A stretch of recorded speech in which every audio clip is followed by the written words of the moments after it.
Well, you had weird holidays, huh? What's that? I mean, your holidays were a little sad with your friend, huh? Well, that didn't happen until after New Year's, but yeah, that was just last week. Yeah, But yeah. Well, that's holidays were fine. They were, I think, more sedate than usual. Well, first of all, we stayed in town the whole time, but also, we get together with Stump's extended family on Christmas Eve and at other points around the holidays. And uh, a good chunk of them did not make it into town because of the either way. the weather or the Southwest Airlines situation. All So right. his whole Arizona clan got canceled because of the weather, and then rescheduled for the next weekend got canceled because of the Southwest situation. So they finally gave up. Wow. So I'm actually speaking to you from my new office. Hey, look at that. My desk is no longer where the piano will eventually go once I get one. Good. Once you get another one. Once I get another one. Yeah, once I replace the one I couldn't get it that wouldn't fit in the elevator to get up here. And well, I was not going to pay thousands of I probably should have. The piano was probably worth it, but I just was not going to pay thousands of dollars to have a crane come and bring it up. There's actually the building next door, a unit came up for sale, clearly an estate sale, and the pictures in the MLS show, that the unit is vacant except there's a grand piano in the living room. Mm. And I emailed the agent. I'm like, would the family by any chance be interested in getting rid of that piano? And she's like, yeah, they'd really love to get rid of it. She said, but it will take a crane to get it out of the unit. Mm. And I'm like, oh, okay, well, that's exactly the problem that, apparently they used a crane to get it into the unit. Yeah, yeah. But What floor is it on? the 23rd or something like that. The building East Point has 42 floors, so So they can crane them up that high, I guess, huh? yeah, I don't know if it's kind of like what they do with the window washers, where they put something up on the roof and do it that way. I mean, I have no idea. I'm Hmm. sure the people that do it know how to do it, but yeah, they must put something up on the roof. I'm sure it's quite an issue because of course you got to get permission from from the management company to and get it all arranged and the logistics worked out, and I'm sure it's thousands of dollars to get it done. But a really good grand piano, it's totally worth it, but um I wasn't there yet. And anyway, I was happy to have our music director have the piano. She's our assistant music director. And, she's just getting started in her career and she would never be able to afford a piano like that. So I was happy to have to let it go to somebody who would use it and Appreciate it. and enjoy it. Yeah. Yeah. Good. So what size can you get in there without craning it? Do you know? Well, I think Bob knows. We wrote it down. It needs to be about maybe 6 inches shorter than it was. They come in. I mean, there's kind of in a general. I think we've had this conversation actually. In a general way, there's kind of Not in public, what's that? but not in public. No, I thought we talked about it recently, but like 6 months ago. On the call? Yeah, I thought so. No, I don't think so. Nobody listens to us anyway, so it doesn't really matter. But I mean, there's like the kind of the mini grands, which are kind of comparable to you have the spin, an upright, you have like a spinet, and then you have the full upright, which basically is the strings are the same length as in a grand piano, but instead of being horizontal, they're vertical. but the spinets have short strings and they have kind of a tinny sound. So you can get a short grand piano. But the studio grand was what I had, and they tend to be about 6 feet or so. I mean, it's not a standard, it's not like kitchen cabinets or kitchen appliances that are a standard width or a standard depth or something. Yeah. They all kind of come in Doesn't different. seem that big though. What's that? 6 feet doesn't seem that big. Well, the problem is, you can't bend a piano, and then they couldn't get it. The hallway was too narrow. They couldn't turn it to get it into the elevator. I mean, it would have fit in the elevator, but they couldn't turn it because of Oh, the narrow okay. hallway to get it into the So elevator. it's not the length, that's the width. Because they could put it upright, because I'm 6 feet tall. I mean, I can walk out of an elevator and into a hallway, but I guess if I was, Yeah, I guess so. I mean, we had a hell of a time when we moved it in and out of Virginia. I mean, it just made it. So yeah, I think it's probably the width of the keyboard, I guess. I don't know. Mm. I mean, it's a width combined with the length. And I mean, the guys did it. We actually had to, I don't think they took out a rail, but I mean, it was dicey, but they managed to get it in and out. But with the elevator, the hallway into the elevator, they couldn't make the turn to get it into the elevator. huh? Anyway, so, but anyway, whatever. So how So, were your holidays? well, we spent the holidays moving. Moving my desk into the TV room and the TV out into the living room, and The holidays rearranging. rearranging. Yeah, rearranging. And so all of these books that you see behind me were in the living room, and they've all moved into here.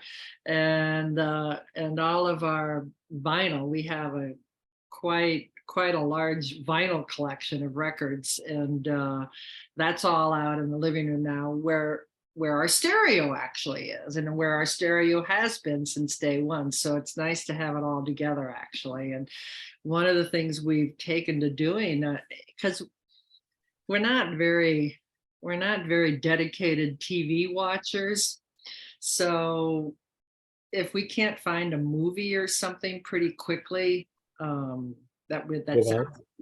yeah, we give up. And we've been listening to the radio and listening to records out in the living room. It's really nice. We're really enjoying it. The funny thing is, I think, You're gonna say if you can't find something, you'll pull out your mouth harp and start going. yeah, no. So it's kind Bob of pulls out his interesting. Now jugs. that we've moved the TV out to the living room, I think we're actually watching less TV because of that, because anyway, but yeah. I was picturing Bob pulling out his jugs and you pulling out a mouth harp, and you guys. There you go. Yeah. And in fact, it used to be kind of a ritual with me on Saturday nights. I had always listened to the Midnight Special on WFMT, which is like their folk music thing. And I just got out of the habit of listening to it, and probably haven't listened to it in years. Well, this year we stayed home for New Year's. We didn't go out and do anything. So Midnight Special always has a live show in their studios. It was actually at the Old Town School of Folk Music this year, but it's always a live show for New Year's Eve. And coincidentally, New Year's Eve happened to be on Saturday as well. So the Midnight Special always comes on Saturday, and this year it happened to be New Year's Eve. So so we listened to the Midnight Special for the first time in years, and really enjoyed it for New Year's Eve. It was our New Year's Eve party. Did they play all your old favorites? No. They played but they had Tom Paxton, who's an old folk singer, very big name in the 60s when the folk music revival scene. And he was on, he's like 85 years old. And he was on singing. It was I mean, you could tell that he had to kind of warm up a little more. He wasn't quite warmed up, but as the evening progressed, it improved. His voice improved, but I didn't realize he was that old. I like that's pretty impressive and phenomenal, actually. So Hmm. yeah, It doesn't seem that old to you, does it? 85. But just in this, under the circumstances. Well, I think it's old to be singing, right? I don't know. I mean, you know, your voice gets old as you get old. Or maybe that's just an expectation. Remember, weren't we talking about expectations recently? Yeah, about what people expect about getting old. Yeah. Yeah. Who was that? Was that Ben Hardy? Was he the one talking about that? No. No, I think it was just us. Was it just us? Yeah. I thought it was some speaker that we listened to that No, was. I don't think so. I think it was the discussion about working with clients, that by the time they're in their 50s, they don't want to buy a place with stairs because they may not be able to live there very long, and that kind of stuff. And it was And you have that great story about a client of yours who bought a high rise. yeah, like at 70 years old, yeah, moved into 1,000 Lakeshore Drive, and moved out to move into the Claire at 95, and had a whole new life, had a whole new career and a whole new life in the city, and a whole new group of friends, and had 25 years in this condo, at a place when most people would have been going the other way, um, moving away from the city, or moving into a nursing home, or moving into somewhere where they could live out their days or whatever. And he had like a whole other exciting life from 70 to 95, and now he's in the retirement high rise a few blocks away with all of his friends he made in the city. That's But great. yeah, it's just interesting the different mindsets we come across. Well, and that reminds me of my client whose condo I sold last summer in Hyde Park, and she actually ended up buying the unit across the hall because she needed more space. I'm like, and she's in her 90s, and I'm like, They're probably big too, right? yeah, that was built as a co-op building and converted to condos maybe 5-10 years ago. 10 years ago, maybe it was converted to condos. So built in that kind of that roaring 20s era, the Rudolph Valentino era, I like to call it. Do you? They were what? I said, do you? Yeah. and I prefer to think of it as Great Gatsby. I was going to say I probably should be calling it the Great Gatsby era. Now that what's his name has come out with his movie and everybody's seen it and everybody knows who the Great Gatsby is. But 30 years ago, nobody knew who the Great Gatsby was. People that didn't read. People who didn't read, right? But anyway, yeah. So she moved into the unit across the hall into a 3-bedroom. She had been in a 2-bedroom, but she used her, like me, she used her second bedroom as a TV room kind of den, and she needed a bedroom for when people came to see her and visit her, so she'd have a place for them to stay. So I just realized, I think you grew up near the Great Gatsby house. what's that? I think you grew up in Lake Forest near the Great Gatsby house, the actual one where he actually lived, and where she lived. Zelda Yeah, Fitzgerald? where Zelda lived. Yeah. As a matter of fact, I think they just recently resold the house. Yeah, where I Zelda don't know lived. anything. I don't know anything. I didn't grow up It there. was really based on his North Shore. I know that it was written as New York, but it was based on, he lived in New York, in Chicago on the North Shore, and Zelda was the wealthy woman who lived, Huh. there. And it was It that. was Daisy. Zelda was actually Daisy. Yeah, right. I don't know anything about that. I guess we're gonna have to research. You're gonna Yeah, have to I'm pretty research. sure it was Lake Forest. Yeah, But I'm pretty sure it was Lake Forest where you grew up. well, Yeah. well, Well, You went to school. I went to high school there. Yeah. Yeah. I guess it's roots as much as any place for me, I Yeah, guess, right. because I'm a military brat. But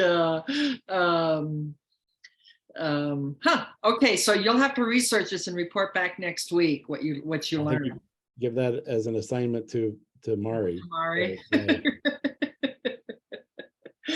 I think I'm gonna have to get a blind or something for my window in here. What do you think? The sun is starting to come in here. Yeah, it looks fine from here. Yeah, okay, all right.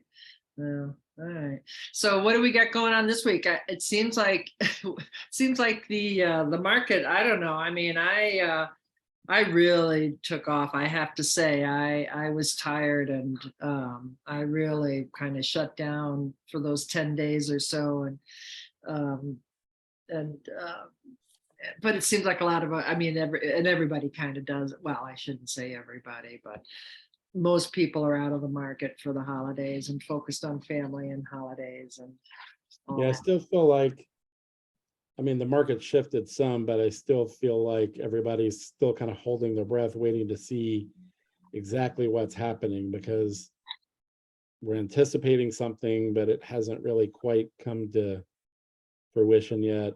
I don't know. I think Maybe everybody. sellers. I think buyers are getting out there. Hmm. I mean, I had this little, I think I mentioned to you, this condo in Des Plaines, 2 bedroom, 1 bath for 157,000. And he had to do some staging and whatnot, and it wasn't really ready to come onto market until literally like a few days before Christmas. Mhm. And I told him, I'm like, well, I don't think there's a lot of point in putting it on the market right now. I said, why don't we wait till after New Year? So I put it in the MLS on Tuesday, and and then I asked some Compass colleagues if they wanted to hold it open on Saturday. And somebody on Debbie Hess's team, actually, her name is Stephanie. She is farming that area and lives nearby. So she was very anxious to do an open house there and happy to do it. And our first open house is on Saturday. Well, between the time that I put it in late Tuesday afternoon in the MLS and she held her open house on Saturday, we must have had like between 15 and 20 showings, Mhm. and ended Well, up, it's a price point that's hard to find too. what's that? But it's a price point that's hard to find I too. guess so. Although I have a really adorable little condo over on in Avondale at the corner of Eddy and Lawndale, just south of Addison. It's like literally 2 blocks to the Blue Line station, and it's priced at 140. And I think I've had like 3 showings on it. Hmm. I don't understand that. It's such a great location, and I don't understand, but we need to do something on that. 3705 Eddie, we need to sell 3705 Eddie, but no, I had like 15, and we ended up with 5 offers that came in, and I asked for highest and best, and presented offers to the seller Saturday night, and he accepted one. So Good. so at least that was busy, and I've had a couple of buyers that reached out to me last week too that are ready to get into the market that I'm starting to work with now. So at least from my perspective, it seems like people are ready. And I often find this to be true, that after the holidays, people have been out of the market and they're ready to, they come back in January, particularly when we have mild weather like we're having right now. They come back in and they're ready to, hey, this is the year we're gonna buy our next home or buy a new home or whatever. And I often have good January. So maybe, like you were saying, maybe it's my expectation. True. Yeah, Yeah. right. All right. Well, let's see if the market that everybody else is expecting comes to fruition or not. Right. Yeah, I don't know what people are expecting, but it seems like I mean, I think it's a good market to be a buyer right now. Yeah, that's true. I think it's a good buyer's market, and it's simmered down you know, things have simmered down and the interest rates have simmered down. They're down around 6.25, 6.5 right now, I think they're running. So, which isn't a bad rate at all. No, not at all. And the prices have moderated as well. So, do you have this thing on your Zoom with like 20 different little app things on the right? What is that? Little icons? Are you seeing that? Nope. I wonder what that is all. I don't know. I keep getting these messages that I ignore. Was there error? It's all these little icons of different apps, but they keep sending me messages about it and I keep ignoring it. So maybe I'm gonna have to actually see what it is. All right, well, you do that. Okay, and you're gonna tell Mari to research F. Scott Fitzgerald, and we will report back next You're week. gonna do that too. Have a good week, everybody. All right, bye, everybody. Bye.